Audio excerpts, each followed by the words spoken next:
crosstown, other traffic going uptown here on 3rd Avenue. I'm trying to make my way to the tunnel, and I'll probably be here for It's another 3:43 in the afternoon and it's snowing very, very hard, as you can Well, see. Stan and all our listeners would like to know that Sanitation Department spokesman Vito Terzo said salt spreaders are out, snow plows also are ready to roll, but those aren't sent out until 2 or 3 inches of snow have accumulated. So right now is a very difficult time.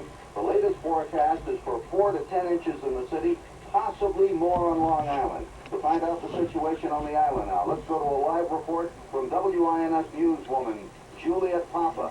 Well, Stan, the situation is pretty much the same, if not worse out here. The local roads are horrendous. Local police are saying that it's more of a problem of slippery roads than it is with accumulation. For instance, Old Country Road in Mineola is backed up. Cars are just not moving there at this point. The State Department of Transportation